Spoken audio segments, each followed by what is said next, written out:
Okay, let's talk about something really important today. Mom rage.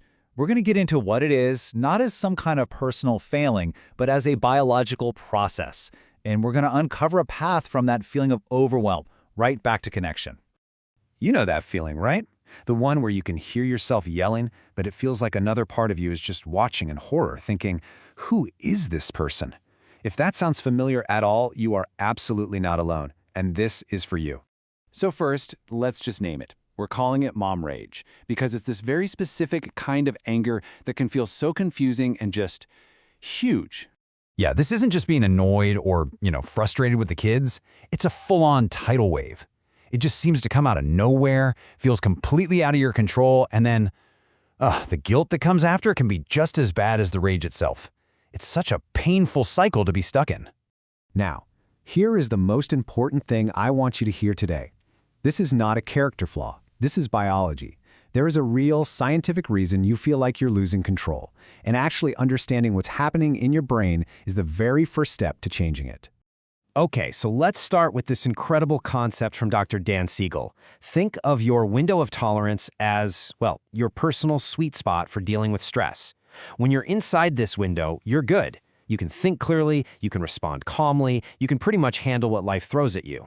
But what happens in motherhood? You're sleep deprived, you're constantly being touched, your brain is juggling a million things, and all of that stuff shrinks that window.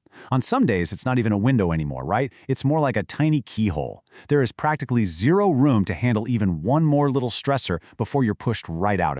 So let's think of your brain as having two key players. First up, you've got your logic brain. That's the calm CEO, the part in charge of patience and good decisions. And then, you've got your survival brain. Think of this one as a panicked security guard whose only job is to sound the alarm and react to danger. And this is how that flip happens. It's a chain reaction. First, all that daily stress shrinks your window down to that tiny keyhole. Then some small trigger happens. A kid whining, milk getting spilled. That's all it takes. Your panicked security guard, the survival brain, completely hijacks the system. And here's the key. Your calm CEO, the logic brain, goes totally offline. And please hear this. When your lid is flipped, you are biologically incapable of getting to all those gentle parenting techniques you've read about. It's impossible. Your body is in a literal fight response, and it's perceiving your child's behavior as an actual threat. It's not you, it's your wiring. Okay, so if this is a biological response to stress, what's the thing that actually turns that stress into an explosion? Well, it might surprise you, but a huge part of the problem is the pressure we put on ourselves to be this perfect, always gentle parent. Right? There's this idea that good moms don't get angry. So what do? We bottle it up. We feel that frustration starting to bubble up. Maybe we're at a 3 out of 10 on the anger scale, and we just swallow it down. Then it happens again, we hit a 5, and we swallow that too. We just keep suppressing it, thinking we're doing the right thing. This slide just shows the result perfectly. Think of it like a pressure cooker. If you let a little steam out at a 3, maybe just by saying out loud, "Wow, I'm feeling really frustrated, I need a minute," the pressure goes down. But if you just keep clamping the lid on tighter and tighter, you're not getting rid of the pressure. You're just building it until it has to explode. So this is everything. Trying to avoid anger by just shoving it down doesn't work. In fact, it does the opposite. The suppression is the very thing that concentrates all that frustration into the explosive rage that feels so scary and out of control. So, deep breath. If we know we can't be perfect and we know we're going to get pushed outside our window, then what are we supposed to do?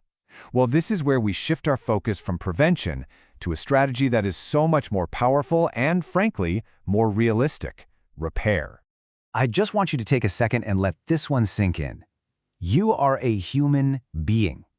You are in one of the most stressful jobs on the planet. You will lose your cool. You will yell. The goal is not to never make a mistake. That's an impossible standard. This is the new way to think about it. A rupture is that moment of conflict. The yelling, the mistake, the disconnection, it's going to happen. Repair is what you do after. It's the apology, the hug, the conversation that brings you back together. Trying to avoid rupture is a losing game. Mastering repair, that is the real skill of parenting. And this isn't just about making you feel less guilty. Repair is a legitimate superpower for your child. It literally helps rewire their brain, showing them that scary moments can be resolved and lead back to safety. It teaches them maybe the most important lesson in life, that relationships are strong enough to handle conflict. You are modeling what it actually looks like to be an accountable, resilient person. So let's just end with this question. What if you just let go of the impossible goal of being a perfect, always calm parent? What if, instead, you embrace the powerful, messy, and deeply human work of just getting really, really good at reconnecting after the storm? That one shift in focus, it could honestly change everything.